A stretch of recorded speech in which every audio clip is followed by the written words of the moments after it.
mayaong kasama ninyo upang ipagkipaglaban kayo sa inyong mga kaaway upang kayo iligtas. So ito pala mga kapatid, bakit nangyari mga kapatid? Dahil walang tiwala sa Diyos mga kapatid. Amen. Pero ano ba sabi ng Diyos? Binasa po natin mga kapatid, ano ba sabi ng Diyos? Kailangan lang po pala magtiwala natin mga kapatid sa Panginoon. Amen po ba mga kapatid? Amen. Hallelujah. Huwag kang matakot. Huwag kang manginig. Dahil ang kaaway, papanginigis ka talaga din mga kapatid. Puso ang kaaway mga kapatid eh. Hallelujah. Kaya nga nagkakaroon tayong problema. Amen po ba? Gagagawan ba natin mga kapatid? O gagagawan ng kaaway? Dalawang bagay lang po mga kapatid. Sabi nga natin, ang pagsubok na binigay ng Diyos sa atin, alam natin, nararamdaman natin yun. Dahil kung ang pagsubok binigay sa iyo ng Diyos, kung galing sa Diyos, ibig sabihin, nagpapalakas sa iyo. Amen. Pero ang pagsubok na nanghihina ka, nanglulubaybay ka, nang dahil sa nagagawa mo, malalaman mo rin yun. Bakit? Alam mo yung ginagawa mo. Alam mo ito na gusto kong sabihin ng Diyos, tito ka na. Hawin ka ng demonyo, tito ka na lang. Siyempre, mas malakas ang hatak ng away. Bakit? Nakapaligid pa naman sa'yo. Sabi ko nga, demonyo pagka lumayo sa kanya 7 times nga na nakapaligid sa'yo Kung dati isa lang, nagbigay 7 Ganun kalakas ang kaaway. Kaya nga kung ikaw magpa-lupay-pay, kung ikaw manghihina, at para bang nakaganon ka na lang, ayaw ko na magsimba. Nanghihina talaga ako. Dito na lang ako sa bahay, nunod na lang ako ng Pacquiao. At Diyos, grabe. Sasabihin ng Diyos, imbis na, yun, laban ng Pacquiao. Dagdagan mo natin ng kunting fight yan. Sige, tuwa ka naman. Grabe, laban pa naman ng Pacquiao. Kaya nga ako nalit kanina, dahil laban ng Pacquiao. Kaso lang, hindi talaga nangyari. Di ginawa ko, sabi nga, kung gusto, may paraan. Kung ayaw, marami dahilan. Gusto ko marinig. Hindi mo ako na radyo. Open ako na radyo. Ano ba nalaman? Panalo si Pacquiao. Ganun na kasimple. Diba? Binigyan ka ng Diyos sa pag-iisip na dapat kung gawin bilang mananampalataya. Binigyan ka ng Diyos sa kalakasan para sa buhay mo na makapagpatuloy ka bilang mananampalataya. Amen po ba mga kapatid? Amen. Hallelujah. Ano ba sinabi mga kapatid sa Joshua 9 mga kapatid? Hallelujah.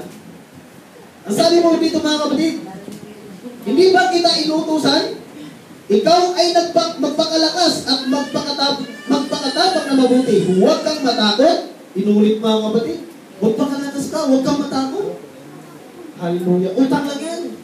Huwag kang matakot. Tatakutin ka lang yan para bumalik ka. Pero sabi Diyos, huwag kang matakot. Ano ba sabi mga kapatid? Sapagkat ang Panginoon ng Diyos ay sumasa iyo saan ka man tumaroon. Yung kagandahan mga kapatid, kaya pala pumunta ka sa isang mabagyong lugar at Diyos naroon. Amen. Kahit pala nagganda, hirap-hirap ka na sa buhay mo, nandiyan pa rin ang Panginoon. Amen. Huwag ka lang makalimot na tumawag sa Panginoon. Dahil ang hindi tumatawag, kailanman hindi sinasagot ng Panginoon. Yes. Hallelujah. Ganun ka buti ang Panginoon mga kapatid. Sabi nga natin, ang Panginoon nandyan sa lahat ng dako. Pero paano makakarating sa iyo ang Panginoon kung ang kamay ng Panginoon kung hindi ka tumatawag sa Kanya? Isang bagay na mga kapatid. Sabi nga, wisdom is the best. Na pinagkaloob na sa'yo ng Diyos. Kagandaan lang ito mga kapatid. Kung ikaw mananampalataya, pinagkaloob sa'yo ng wisdom ng Diyos. Kung pagkasagat ng bagay, sabi ng hinakas, sabi ng Diyos, ito anak mo, patalakas ka. I am your refuge. Nandiyan siya palagi, sabi ng Diyos. Hallelujah. Pangalawa mo mga kapatid. Ano ba dapat mga kapatid ang armor natin sa buhay natin mga kapatid? Sabi nga, si Joshua po mga kapatid, naniwala ba kayo mga kapatid na si Joshua bilang sa pananampalataya o bilang taga-sunod ng Diyos o bilang servant ng Diyos, may armor kaya siya mga kapatid? Hallelujah. Ako naniwala ako mga kapatid na bawat isa mga kapatid dapat mayroon tayong armor mga kapatid. Sabi ko nga dapat ang magiging armor po natin mga kapatid ay ang salita ng Panginoon. Amen. Ibig mo ba mga kapatid? Hallelujah. Sabi ko nga mga kapatid, kahit saan man tayo mga kapatid, in times man daw mga kapatid, sa trouble na sa buhay natin mga kapatid, in times man daw mga kapatid, ito na naman sa Yolanda mga kapatid, dahil alam ko lahat tayo nasasaktan mga kapatid, mga Bisaya. Amen. Amen po mga kapatid. Kung taga-Bisaya ka, number 1 kang nasasaktan sa mga nangyayari mga kapatid. Ibig mo ba mga kapatid? Hallelujah. Kahit ako man mga kapatid, nalulungkot ako mga kapatid, ng kababayan natin mga kapatid, walang matitira. Sabi ko nga, ang church dapat tumulong talaga mga kapatid. Pero unang gagawin ng church ay ang prayer po mga kapatid. Kasi, sabi nga nila, magpadala na lang kayo ng mga in goods. Padala na lang kayo ng pera na lang. Pero, bakit mga nangyari iba mga kapatid? Kapwa nila pamilya mga kapatid, hindi nila nasusuportahan sa pamagitan ng pananawagan. Bakit mga kapatid? Alam na ng mga tao mga kapatid, nagtalamak na kasamaan mga kapatid. Sabi ko nga, kung ako man, kung magbibigay ako, direkta na lang sa pamilya ko, kaysa idadaan ko kami kanina. Sabi ko, parang si Joshua yung mga kapatid eh.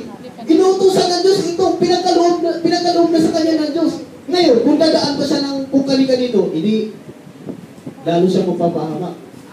Pero ang kagandahan dito mga kapatid, ang pagsunod ko ni Joshua po naman. May po ba mga kapatid? Hallelujah. Sabi ko nga mga kapatid, sa likod ng kahirapan mga kapatid, ano ba dapat ang gagawin natin? O sa likod ng troubles natin mga kapatid, ano ba dapat ang gagawin natin? O sa likod ba mga kapatid, ang kapanghinaan natin mga kapatid, ano ba dapat ang gagawin natin mga kapatid? Isa lang po mga kapatid, just believe in God, hold your faith, that God lead us and save us. Amen. Isang bagay nga po sabi mo mga kapatid, for me to live in Christ but to die is gain. Yun lagi kong pinanghawakan mga kapatid. Sa buhay kong mga kapatid, kahit maghirap ako ngayon mga kapatid, hallelujah. Sabi ko nga, iniisip siguro nila, marami daw akong pera. Minsan tinatawag akong boss, ay boss yun. Alam ko, sabi ko mga kapatid, pari-pareho po tayo mga kapatid ng karanasan mga kapatid. Naghihirap, nangangailangan, pero isang bagay lang po mga kapatid, pag ikaw nagtiwala sa Diyos, wala ka man, sa puso mo laging mayroon dahil may Diyos ka. Yes, Amen! Labanan natin ng Panginoon mga kapatid. Kaya sabi ko mga kapatid, ang Word of God mga kapatid, napaka-importante sa buhay natin mga kapatid. Ang salita ng Panginoon. Subukan niyo mga kapatid. Sabi ko nga, kaya nga, ang mahal na pastor natin mga kapatid, laging nagbababa ng discipleship. Dahil yun yung magiging armor natin mga kapatid. Nasa oras ng pangailangan natin, may mauhugot tayo.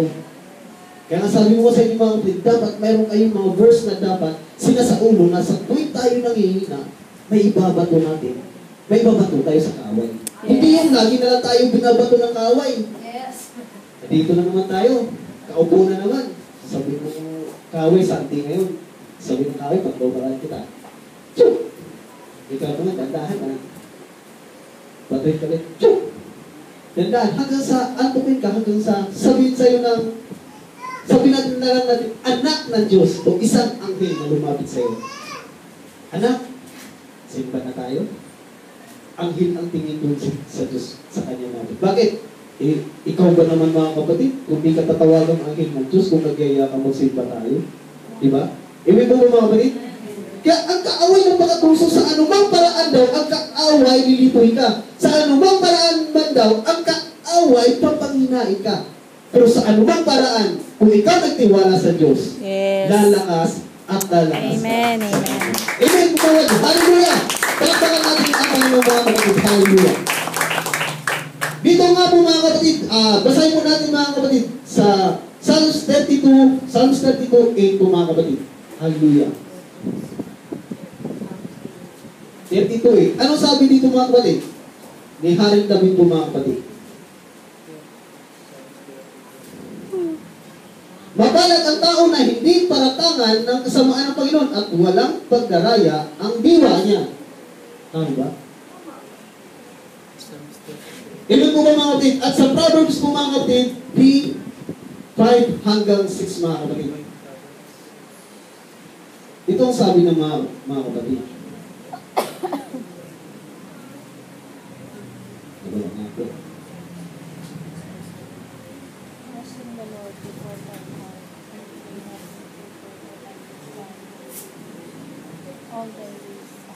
Proverbs 3:5. Tago. Ito po sasabi mga kapatid. Tumiwala ka sa Panginoon ng buong puso mo at huwag kang manalig sa iyong sariling kaunawaan. Ito po mga kapatid, sabi mo nga sa inyo mga kapatid, pagka ikaw po banting mga kapatid, parang nagmamalaki ka na sa iyong sarili mga kapatid. Sabi dito, At huwag kang magpakapanta sa iyong sariling mga mata. Matakot ka sa Diyos, humiwalay ka sa kasama. Amen. Ito mga kapatid eh. Kasi ang last of the peace talaga mga kapatid, talagang talamak talaga sa atin yung mga kapatid. Ibig po ba mga kapatid? Amen. Huwag na tayo lumayo mga pag sinabing last of the peace mga kapatid, pag nanasa po ng katawan. Pag nanasa ng katawan, ang ihina ka, o may gusto kang gawin sa buhay mo sa araw ng linggo. O hindi man sa araw ng linggo, kundi sa bawat araw po mga kapatid, na pwede manghina ka. Pero ano ang sabi ng Diyos? Magtiwala ka lang sa Kanya. Amen po mga kapatid? Hallelujah. At mga tumo nito mga kapatid, ay ang determinasyon po mga kapatid ni Joshua. Pagka sinabing determinasyon po mga kapatid ni Joshua, sa anumang bagay, ang isang tao mayroon talagang determinasyon. Dahil kung ikaw isang tao o mananampalataya, pag wala kang determinasyon sa buhay mo, ano ka? Loser. Simple lang mga kapatid. Pero parang si ano lang yung mga kapatid, si Pitoy. Isa kang loser mga kapatid. Kung wala kang determinasyon sa buhay mo, parang naghanap kayo ng trabaho mga kapatid. Kung ikaw naghanap ng trabaho, nakaupo ka lang sa bahay, anong tawag sa'yo? Tamad. Ang sabi nga, may nagtanong sa akin mga kapatid, paano daw ang tao pagkatamad daw? Kasi ang iba daw nga ngayon mga kapatid, parang umaasa na lang daw mga kapatid sa mga bigay-bigay. May nagtanong sa akin, hindi ko malala kung sino eh. Ayun, si Karen. Sabi niya, kuya, paano yun kuya? Kasi, yung iba ngayon kuya, parang, nag-ano na lang, tawag dito, gusto na tanggap na lang ng tanggap. Paano yun kuya? Eh, sabi nga ng Panginoon na kailangan daw maghanap buhay. Eh, kailangan pa bang pakainin yun? Sabi ko, hindi. Eh, sabi na ng Diyos eh, ikaw tamad, huwag kang kumain, dahil tamad ka. Eh, kahit sino naman, kahit naman ako, kung ikaw isang tamad eh, bakit kita bibigyan? Ano ba sabi ng Diyos sa'yo? Kilos tao para katulungan. Kilos tao para kaumundan. Kilos tao para kapagpalain ng Diyos. Amen po mga kapatid. Palpakan natin ang Panginoon mga kapatid. Dahil kayo naman, isang taong tamad ay hindi mo pinagpapala ng Diyos mga kapatid. Amen po mga kapatid. Kaya sabi ko bilang mananampalataya, nandun ba talaga dapat yung magiging determinasyon natin sa Diyos? Nandun dapat yung determinasyon natin sa pagsunod sa Diyos para tayo pagpalain. At para tayo makapagpatuloy sa buhay natin. Ang lahat ng iyong mga kapatid ay ibabalik sa iyo ng Diyos. Sabi nga natin mga kapatid, kung unahin mo ang kaharian ng Diyos, ang lahat ng pagpapala ay ibabalik sa iyo. Amen. Ganun mga kapatid, hallelujah. Kaya kung ikaw tatamad-tamad, ang Diyos din tatamad-tamad din sa'yo. Pagka sinabi mo, parang inaantok pa. Malilit yata ako. Sabihin ng Diyos sa'yo, malilit din ako mga bigay sa'yo. Tapos ngayon, hihingi ka, lagi sa akin mo. Kahanap pa ba agad? Itinamad nga rin sa'yo ang Diyos eh. Dapat untayin ka lagi para ang Diyos untayin ka sa'yo. Amen. Ganun mga kapatid. Kaya sabi ko nga mga kapatid, di naman lingid sa inyo mo dito mga kapatid. Sino ba ako mga kapatid? Hindi sa pagmamalaki mga kapatid. Ang pinagmamalaki ko lang po mga kapatid, ang ating Panginoon mga kapatid. Yes. Dahil sabi ko nga, kung ano yung binigay mo sa Diyos, kung ano yung pinagkaloob mo sa Diyos, o kung ano yung ginagawa mo sa Diyos, kung ano yung pagsisipag mo sa Diyos, ang Diyos ang magbabalik sa inyo. Yes. Amen. Hallelujah! Palakpakan natin mga kapatid. Hallelujah! Dito mga kapatid, tuloy mo natin mga kapatid. Sa Joshua 6:12 po mga kapatid. Basahin po natin mga kapatid. Kung kaano ka-determinasyon si Joshua po mga kapatid. Hallelujah! Sa 6:12 po mga kapatid, ang sabi po niya dito mga kapatid, at si Jose ay bumangong umamaaga at kinumagahan ay binuhat ang mga saserdote ang kaban ng Panginoon. Sabi nito mga kapatid. At ang 7 saserdote ay may tangang 7 pakakat na may sungay ng tuba sa unahan ng kaban ng Panginoon ay yumaon na patuloy at humihigit ng mga pakakat. At ang mga lalaking may sandata, ito mga may sandata na nagpapauna sa kanila. At ang bantay likod ay sumusunod sa kaban ng Panginoon na ang mga saserdote ay humihigit ng mga pakakat habang sila yumaon. At sa kalawang araw sa kanilang lilikid na minsan ang bayan ay nagsibalik sa kampamento kanilang ginagawang gayon na may 6 na araw. At nangyari ng 7 araw na sila'y bumangong umaaga sa pagbubukang diwayway ay niligid ang bayan ng gayon di paraan na makapito ng araw lamang na iyon kanilang niligid ang bayan ng makapito. So dito po mga kapatid, sa istorya na ito mga kapatid, dahil nga po sa mga pagtitiwala po ni Joshua mga kapatid, sa pagsunod na ni Joshua po mga kapatid, ito, lagi siya nagsisibag. Then alam niya na itong bayan na to, o itong bayan na